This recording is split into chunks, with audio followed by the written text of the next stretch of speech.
Well, hello again, everyone, and welcome to another edition of the Arlington Weekly News. I'm Craig Nolan. Thanks for joining us. And I'm Daniel Pineda.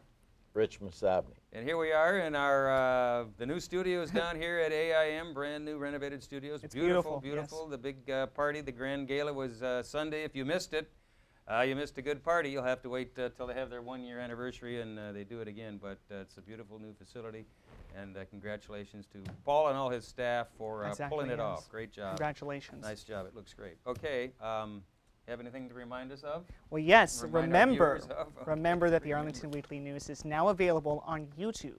Just point your computer, Craig, to www.youtube.com/Arlington Weekly News. That's all one word. Mousing over there Very right important. now. All Check right. this out. Here we go with the first of our news items. Arlington County Police want your help with a number of cases that developed over the past few days. First up, Arlington Police want to identify a man who robbed a South Arlington bank on September 28th. Shortly before 2 p.m. on the 28th, the man entered a bank in the 900 block of South George Mason Drive. He showed a handgun and then jumped over the bank's counter. We have a security camera view for you now to look at.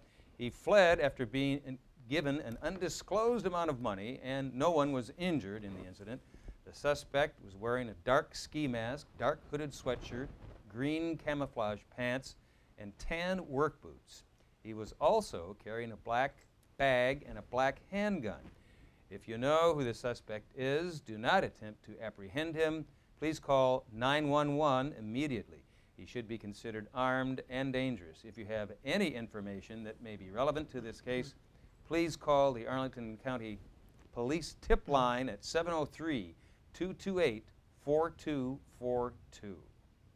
Daniel. And Arlington Police continue to investigate a fatal pedestrian accident that occurred at about 7:40 p.m. on September the 22nd. An unidentified man died after being hit by a car in the 1000 block of Arlington Boulevard, that's Route 50, while trying to cross the boulevard near the George Washington Parkway exit ramp. The car's driver stayed on the accident scene and cooperated with police. Detectives are now asking that anyone who witnessed the accident or has any information about the identity of the victim to call them at 703-228-4240.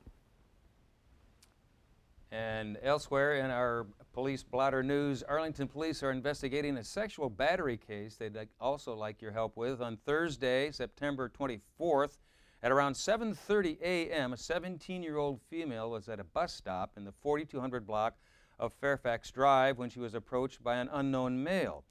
After the man started a conversation and kissed her on both cheeks, the victim got up to leave. The man hugged her and attempted to kiss her again and touch her. The teenager then ran from the area. The suspect is described as a South Asian male in his mid-30s, about 5'6" in height, weighing about 140 pounds. He was clean-shaven, with brown eyes and black hair. He was wearing a tan, short-sleeved plaid shirt, dark-colored pants, and shoes.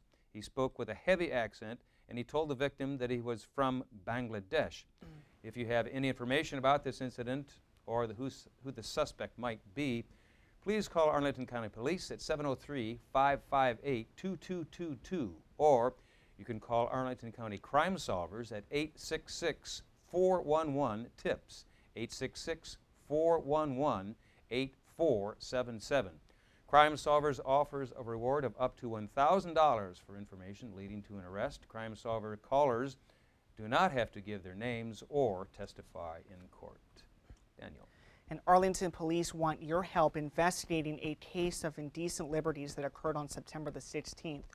At about 8:30 in the morning of the 18th, in the 3800 block of North Tazewell Street, a female middle school student was approached by a man she didn't know.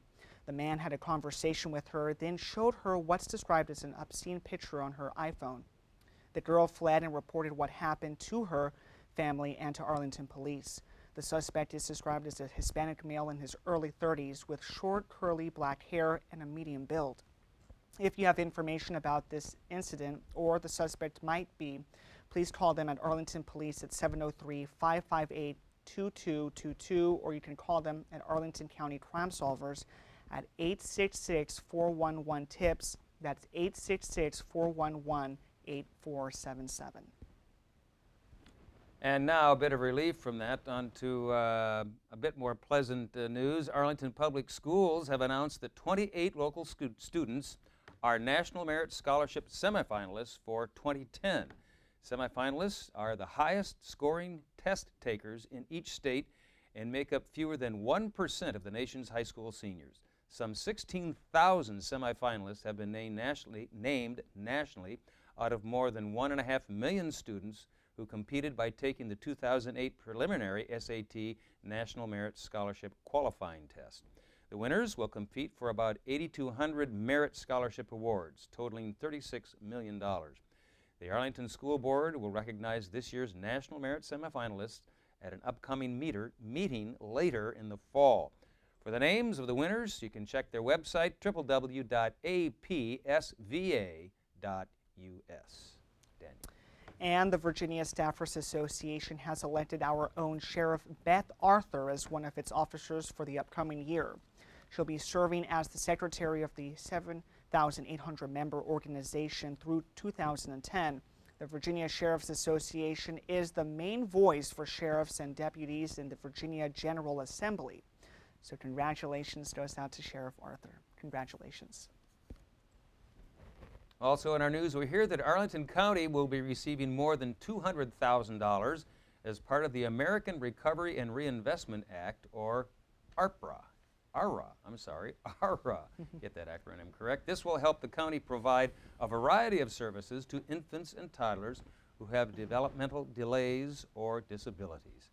The ARRA funds will be targeted for early intervention services under Part C of the Individuals with Disabilities Education Act, such as physical therapy, occupational therapy, speech therapy, and educational services.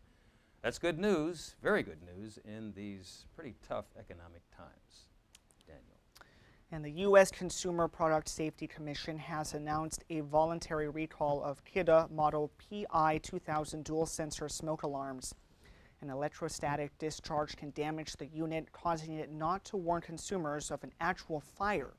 The alarms have two buttons marked Hush and Push and Hold to test weekly on the front of the alarm. The model number and date codes are on the back of the smoke alarm. The CPSC advises that only units with date codes 2008 August 01 through 2009 May 04 are included in this recall.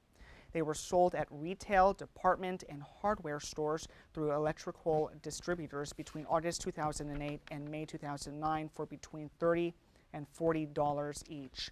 For additional information, contact Kidde toll-free at 1-877-524-2086 between 8 a.m. and 5 p.m. Eastern Time, Monday through Friday, or visit Kidde's website at www.kidde.com.